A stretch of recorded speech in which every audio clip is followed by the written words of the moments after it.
The framework that I want to share today is really basic because my goal is to give you a basic understanding of how mindfulness meditation can be a way of life that supports you in facing changes so that you can find more peace and clarity to move through them. I notice so often that we think we need to face change with this all or nothing mentality, that we have to be able to figure it all out right away, make change happen quickly, or not at all. The expectation that I want to set here is to set down that all or nothing mentality, to recognize that we can face change 1% at a time. And how we're going to work on that is with this 3-piece framework, which consists of a 3-part equation, a 3-legged foundation, and a 3-step integration.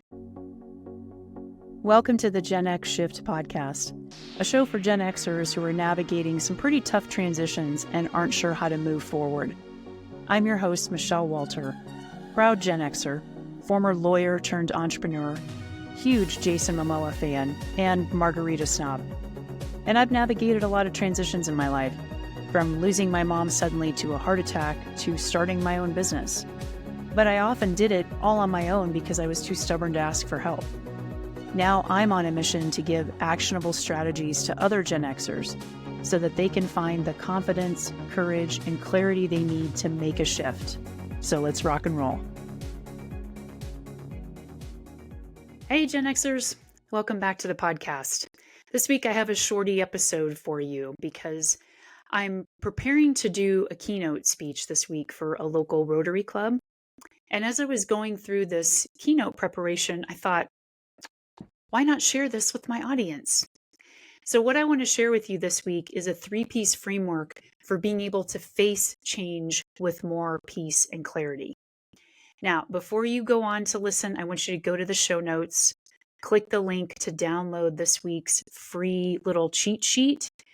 It walks you through this 3-piece framework and gives you a place to do a little bit of note taking because I'm going to have a couple of pauses in here where you can take some notes to help you through this process a little bit. So let's jump into this because, as I've mentioned before on the podcast, Gen Xers are facing a plethora of changes at this stage in life. We are physically aging. For the ladies out there, we're going through menopause. We're considering career changes, retirement, kids leaving the house, taking care of our aging parents, illnesses that we're being diagnosed with. I mean, the list goes on and on and on. And I talked in episodes 17 and 18 about some other strategies and perspectives around facing change. So I'm going to link those in the show notes, but you might want to go back and check those out too. And the framework that I want to share today is really basic because my goal with this is to give you a basic understanding of mindfulness meditation practices and how mindfulness meditation can be a way of life that supports you in facing changes so that you can find more peace and clarity to move through them. So this is going to be really simple, and I want to set expectations here because I notice so often, both for myself, for clients I work with, for other Gen Xers that I know, is that we think we need to face change with this all or nothing mentality, that we have to be able to figure it all out right away, make change happen quickly, or not at all. And that all or nothing mentality, as I'm going to talk about in a little bit, is usually a symptom of being in survival mode when it comes to the change that we're facing. So the expectation that I want to set here is to set down that all or nothing mentality, to recognize that we can face change 1% at a time. And I'm going to tell you why that 1% I think is a good place to start. But when we can think of facing and moving through change 1% at a time, that helps us learn that this is a way that we can learn how to move through life because we're changing in every single moment. And mindfulness meditation is really a way of life. It's not just something that you do for 10 or 20 minutes a day. And we're going to talk about all that. So again, if you haven't already, pause the audio, pause the video, go download your little cheat sheet, easy for me to say, so that you can follow through this step by step. Now, I find it really fascinating that we are actually changing in every single moment. As you're sitting here listening to this, as I'm recording this, we are changing. In fact, our bodies change 1% every 24 hours. Our cells, 1% of our cells replace themselves every 24 hours. Depends on the type of organ and the function, but for example, skin cells replace themselves roughly every few weeks. Muscle cells replace themselves every few months. So on average, it's about 1% of our cells that change or replicate over the course of a day. So change is all around us and within us every moment. The air around you right now is changing. The weather outside is changing. Believe it or not, the chair that you might be sitting on right now is changing because it's degrading in ways that you don't even notice. So change is all around us and within us. And yet most of the time we don't notice when changes are happening. In fact, when we do notice that change is happening, oftentimes we don't like it. We resist it. We fight it or ignore it or freeze in the face of it. So the fact that our bodies are changing 1% every day, I think is a really great reminder that we can move toward change in tiny little increments that end up adding up to big differences.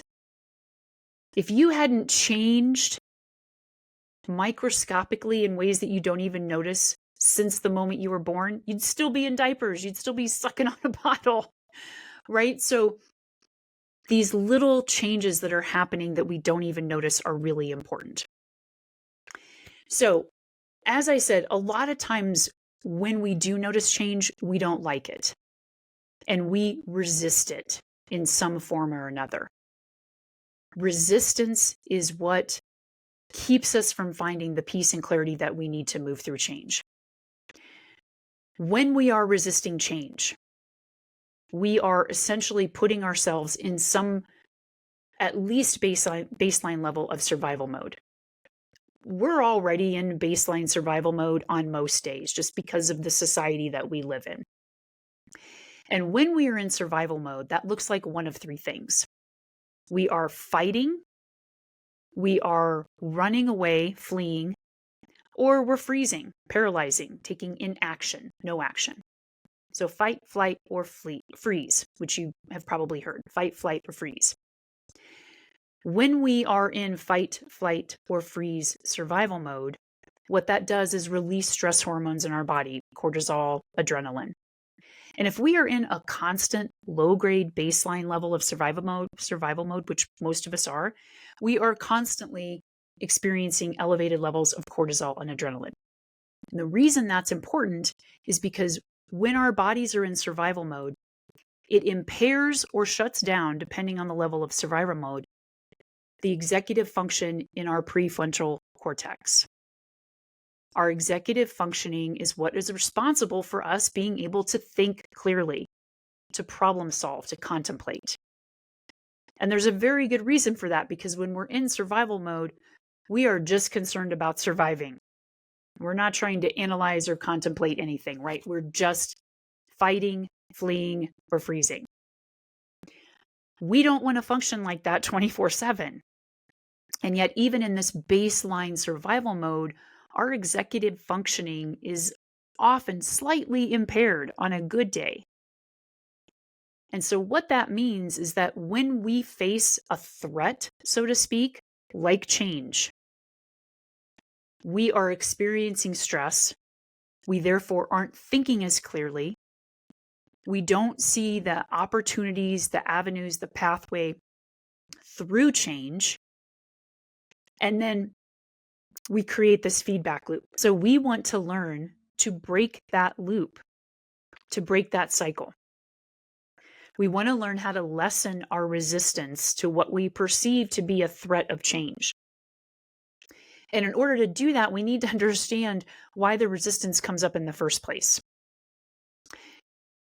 And what I have noticed is that resistance has as its root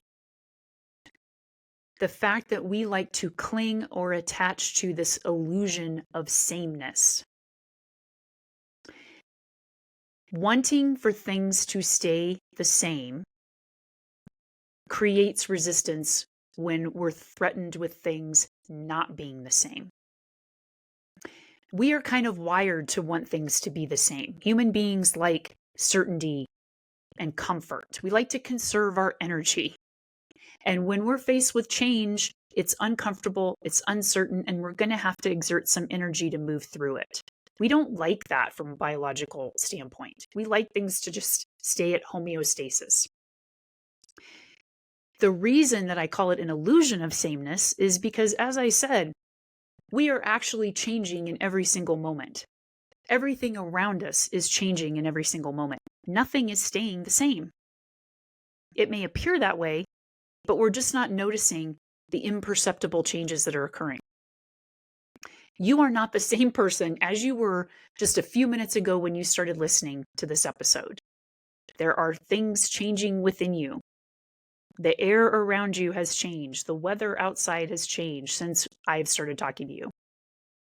You might think you have the same routine every day, but you don't, because you're not the same person. The people around you aren't the same. Traffic, weather, conditions, the news are not the same every day. So it really is an illusion of sameness that we are clinging to. And what we're clinging to is something that doesn't exist.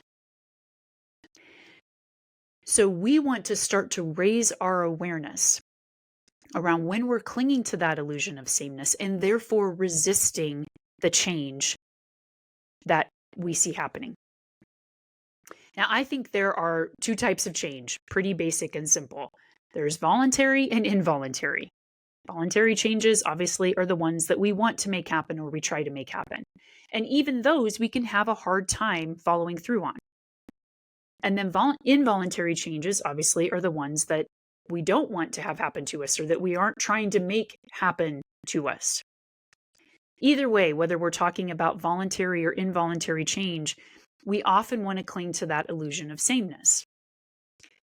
This illusion of sameness is what, for example, makes 93% of people break their New Year's resolutions.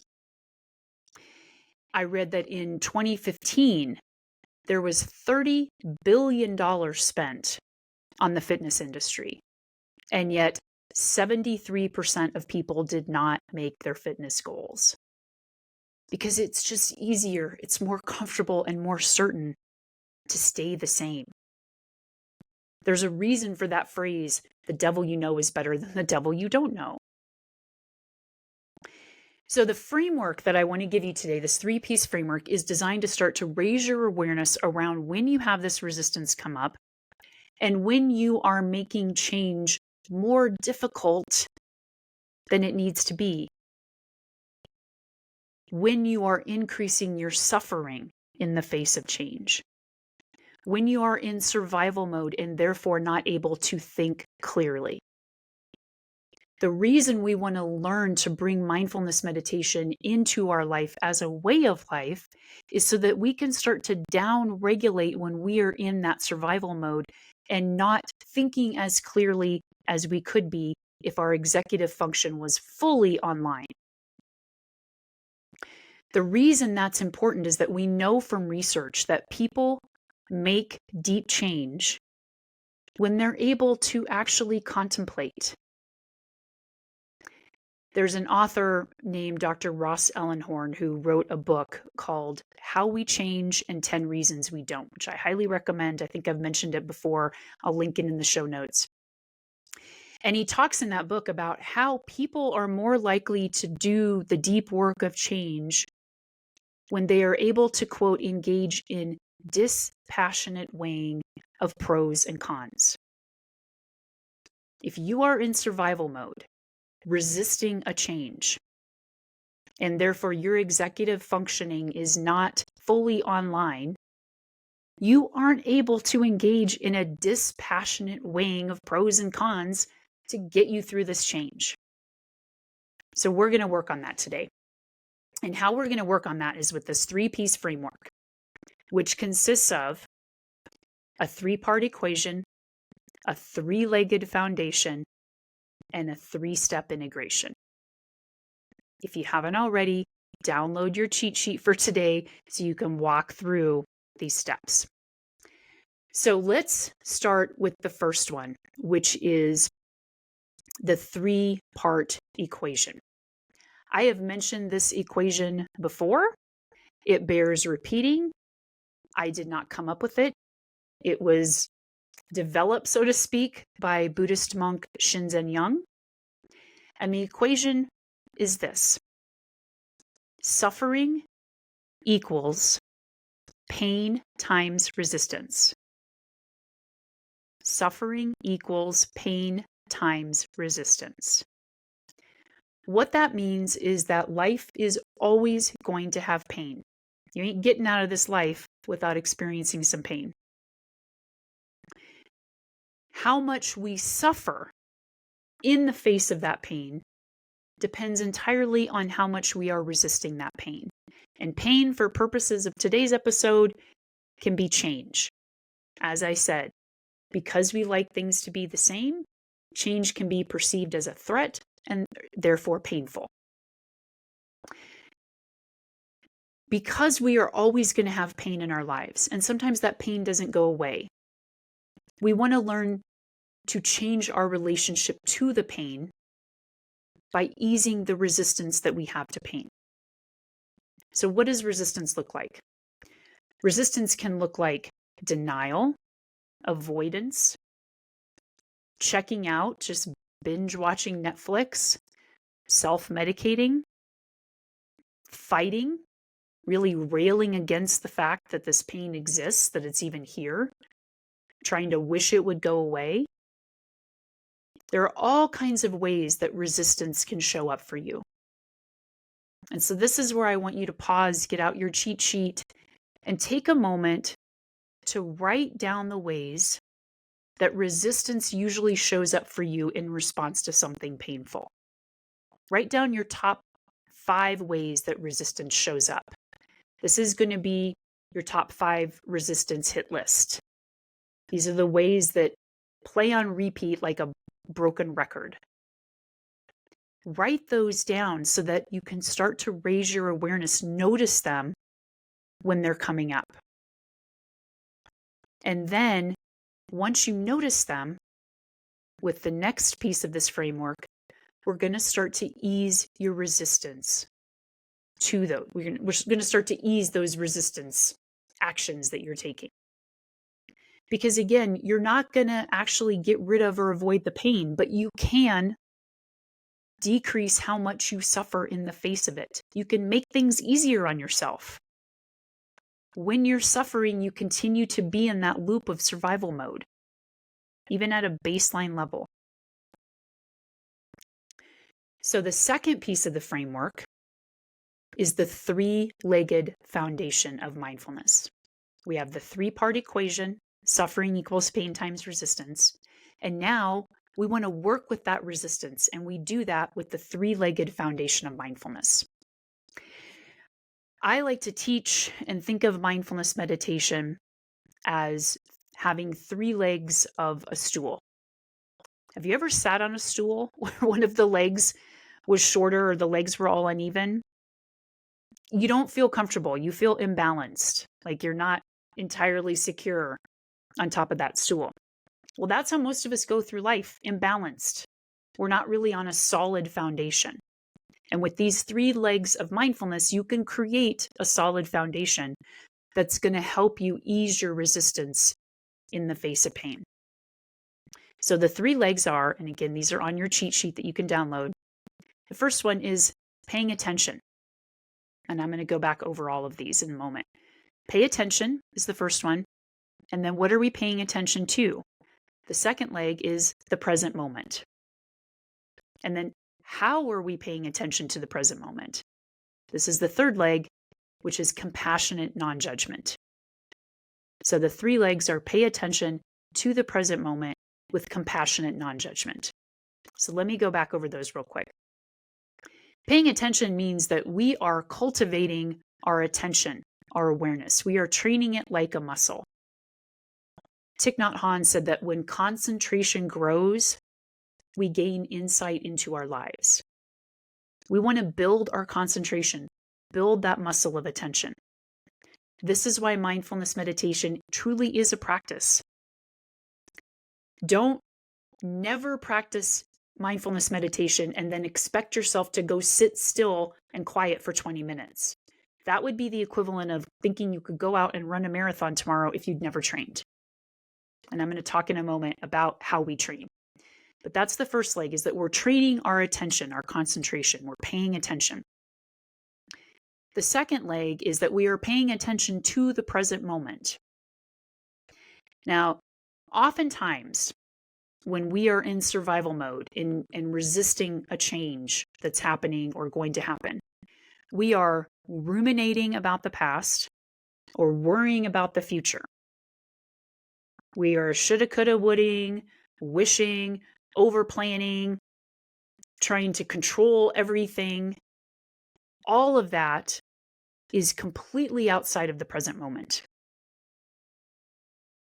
We want to learn to pay attention to the present moment.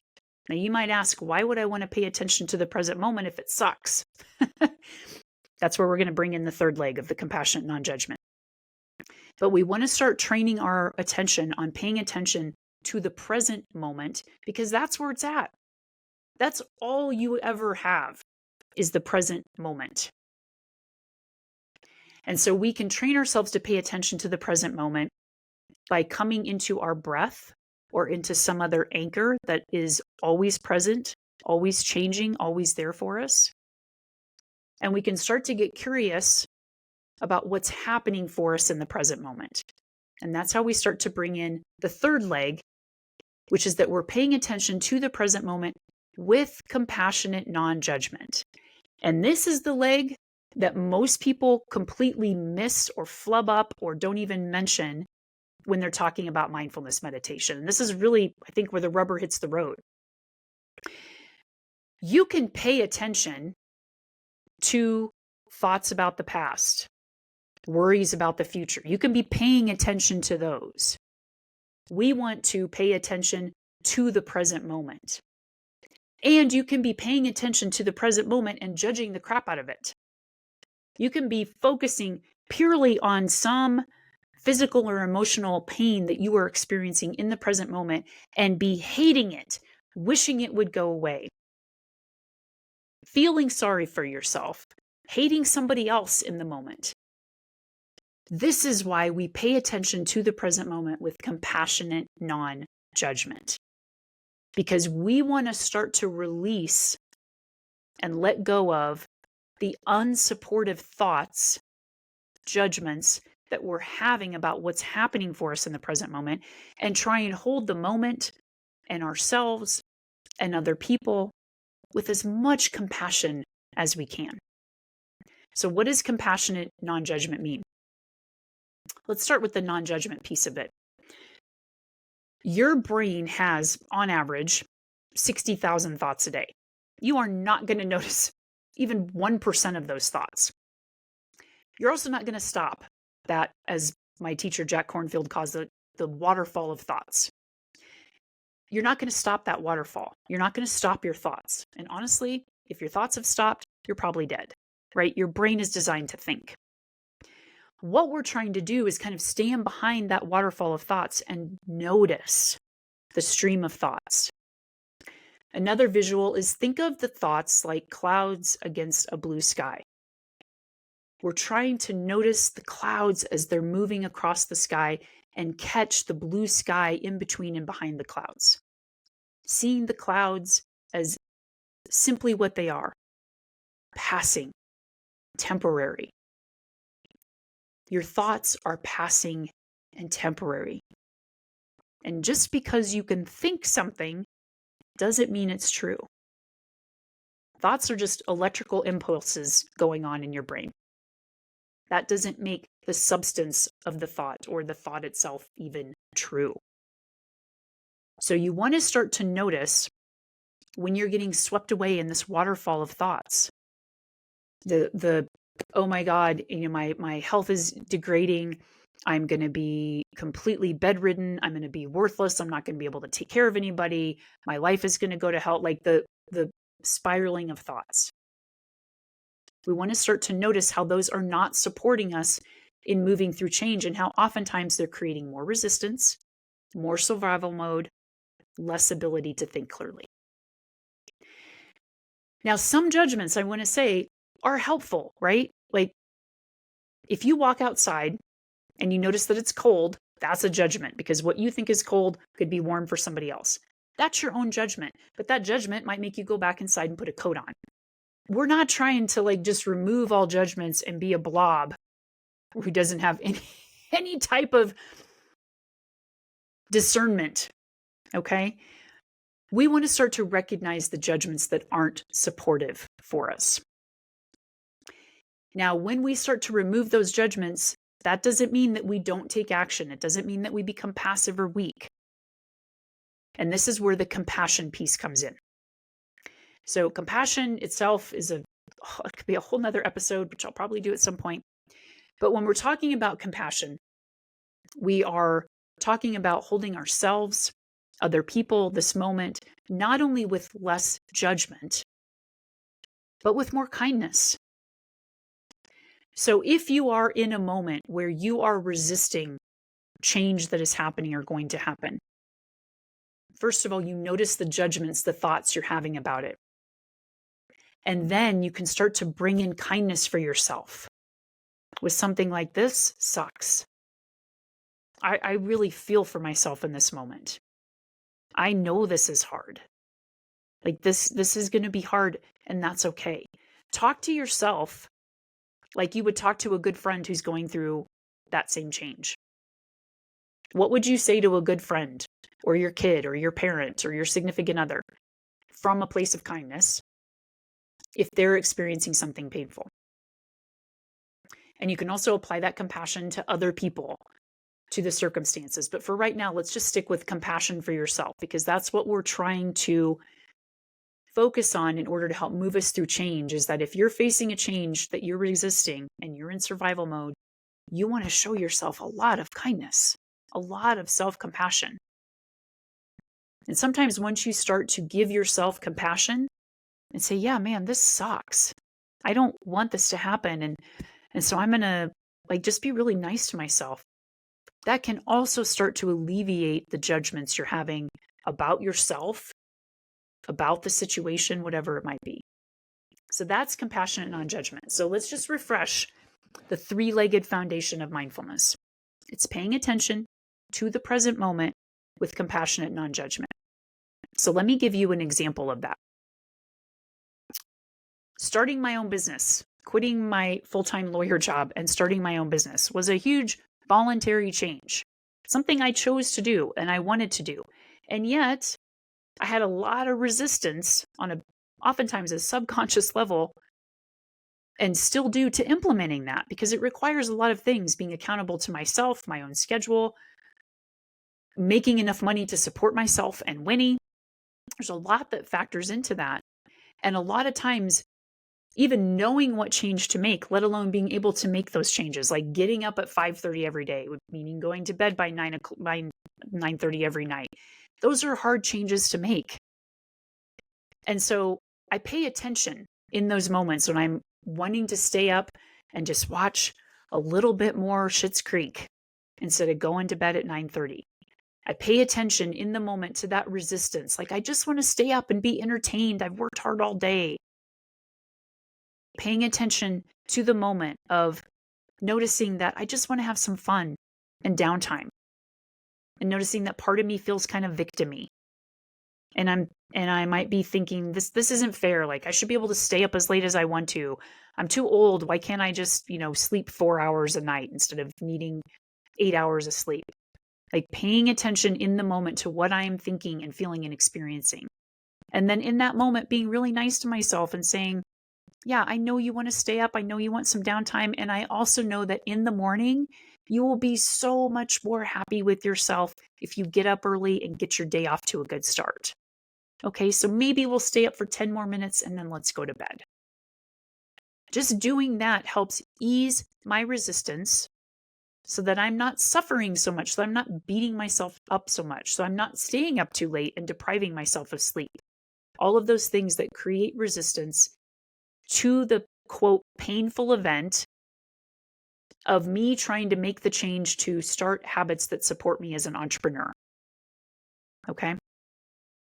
So far we have the 3-part equation, suffering equals pain times resistance.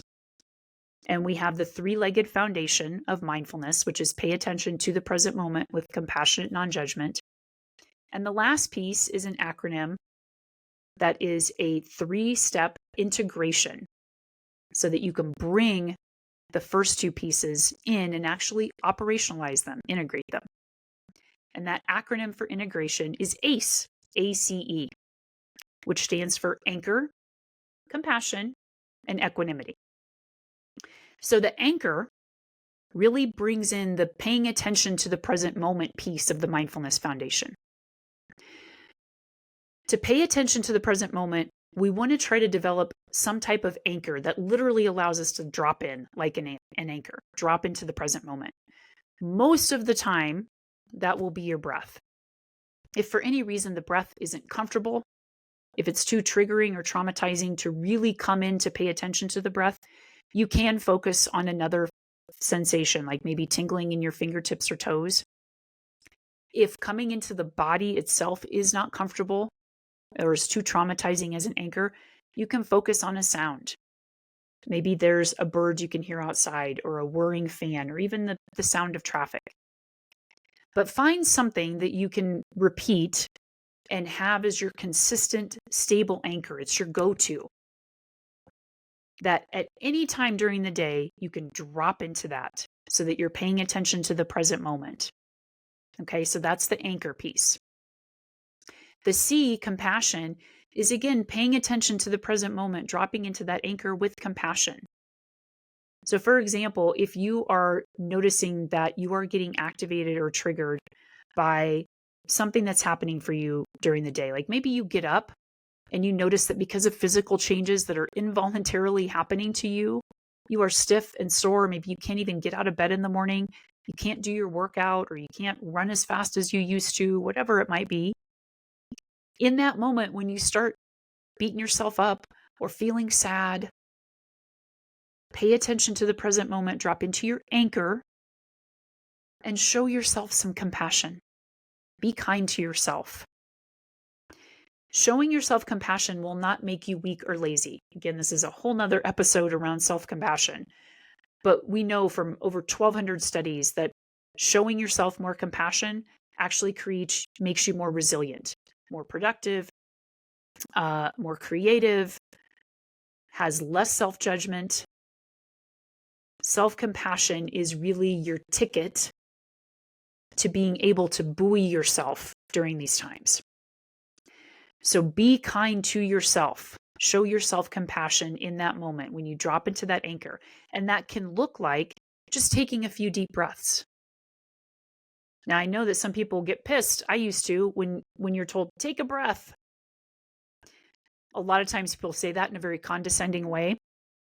So when I'm saying take a breath, I'm saying to do it from the scientific standpoint of we know that taking a deep breath, especially the exhale, calms your nervous system, starts to ease your survival mode. When you inhale, momentarily, your heart rate is going to increase. When you exhale, your heart rate and your nervous system will start to calm down. So ideally, you want to take exhales that are longer than your inhales. So take a deep inhale and then exhale for just a little bit longer. And do that 5, 6, 7, 8 times in the moment. That's a way you can show yourself compassion. You can also show yourself compassion by just saying something nice to yourself. Like, it's okay. I see you're in pain right now. Like talking to yourself like you would talk to a good friend. putting a hand on your heart or on your stomach. That's the C. The E is equanimity. All of this is really setting us up for finding equanimity so that we can move through change with more peace. Equanimity is being able to stand in the midst of the storm and be grounded and centered and clear-headed. I share this story all the time that my teacher, Tara Brock, shared in our mindfulness meditation training, where she had a student in her meditation class in Washington, D.C., who'd been practicing with Tara for years. And the student then went to Africa on maybe a medical aid mission. I don't remember what country or where she was. But at some point, the village where she was working came under attack. And she and other people were actually hiding behind trees and rocks as bullets were literally flying by them. And in that moment, her student was able to drop into her mindfulness practice. She was able to pay attention to the present moment and what was coming up for herself and be really kind to herself and say, like, yeah, this is terrifying. This is scary. I'm going to take some deep breaths. And she also connected to the other people that were sheltering there with her, seeing their pain, showing them compassion. And because she was able to ground and center herself, she was able to think more clearly about what are we going to do with bullets flying around our head. That's the power of equanimity. That's the power of having a mindfulness meditation practice. So let me talk for just a second about why mindfulness meditation is a practice and a way of life. Mindfulness meditation can be done formally, so to speak, and informally, so to speak. Formally just means that you have a particular time of day where you intentionally sit or lie down or stand, whatever your meditation posture is, for a particular amount of time. That could be for 1 minute, it could be for 10 breaths, it could be for 20 minutes or 5 hours. That is the formal training that I talked about earlier. It's like going to the gym. It's like running every day if you're training for a marathon. You want the formal practice, the formal training, so that you can bring the mindfulness practice into the rest of your day informally, into every moment. But you can only do that if you've trained that muscle of attention, of concentration. So during the day, you can pause anytime to pay attention to the present moment and take a few deep breaths. Notice the judgments, the thoughts that are coming up. Show yourself, show somebody else, show the situation some compassion, and move on with your day. You can practice mindfulness while you're doing dishes, while you're in traffic. God knows I practice a lot of mindfulness when I'm in traffic, when you're having a conversation with other people. And pretty soon, as you practice, both formally and informally, you start to see that mindfulness becomes your way of life. That you're actually building that stool with the 3 legs so that you can be more balanced and sit on a balanced foundation, so that you can find more moments of equanimity, where pretty soon you realize that you're sitting in traffic and you know you're late and you are not seeing that there's any movement in traffic, and it's okay. It's actually okay. I'm grounded. I'm sitting in my seat. I'm taking a few breaths. I'm listening to some music to maybe soothe me a little bit. I can be with this. So that's the equanimity piece. So ACE, anchor, compassion, and equanimity. So to help you cultivate this, I want you to pause right now with your cheat sheet, and I want you to write down what your anchor might be that you can practice with for the next week or so. If that's your breath, if that's a physical sensation like tingling in your fingers, if you want to use a sound, write down an anchor that you want to practice with for the next week. And then write down a phrase or a gesture or an action of compassion that you can also practice over the next week. So if your anchor is your breath, as you're focusing on your breath, as you're paying attention to the breath, you might also be saying something to yourself like, it's okay, I'm here. I'm here. You got this.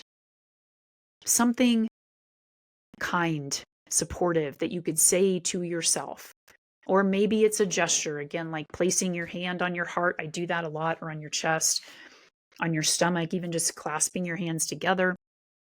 Or maybe you want to take a little walk, get some fresh air, and breathe while you're walking or getting some fresh air. So write down a phrase, a gesture, an action of compassion that you want to take. And then write down a phrase that you can tell yourself to remind yourself to find equanimity.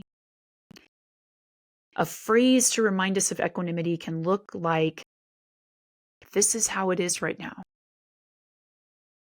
It is what it is, as my uncle used to say. Or, I got this. I am okay in this moment. In this moment right now, I am okay. So write down some kind of phrase that will allow you to tap into that equanimity, that place where you can stand in the middle of the storm. And then I want you over the next week to practice these three steps: the anchor, compassion, equanimity. And what that can look like is for you to start with just 1%. 1%. So that could mean one cycle of breath, where you anchor into the breath, you whisper your phrase of compassion or your gesture to yourself, and you remind yourself of equanimity with your phrase for one breath cycle. Or maybe it's 10 breath cycles or 1 minute. I want you to start almost ridiculously small.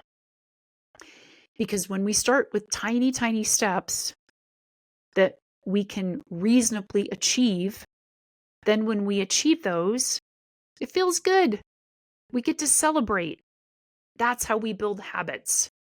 That's how we build a way of life. And then maybe you up the game a little bit. Don't go from 1 minute to 20 minutes. Go from 1 minute to 2 minutes. Go from 10 breaths to 15 breaths.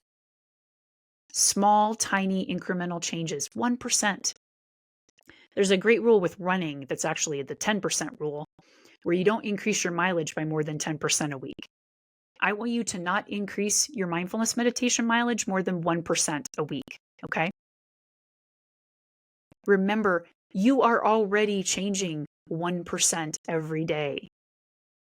So I know that you can start to face change 1% more, with 1% more peace, 1% more grounding, clarity. So just to refresh, we have the 3-part equation: suffering equals pain times resistance, the 3-legged foundation to pay attention to the present moment with compassionate non-judgment, and then the 3-step integration with ACE: anchor, compassion, equanimity. Practice this for a week and let me know. Share your reflections, your questions. I'm always available at podcast@lifefromthesummit.com. Leave your comment or reflections or questions in wherever you're listening to the podcast, on YouTube, on Apple iTunes, on Spotify. You can leave comments for the individual episodes. And if this episode has landed for you, if you've gotten something out of it, please make sure to hit that like button, hit the 5-star button on Apple and Spotify. Hit the like button on YouTube, and make sure to subscribe to the GenX Shift so you get notifications when I release more episodes. And I hope you enjoyed this little bit shorter episode today. We'll be back again next week with another episode. And until next time, stay gold, Gen Xers.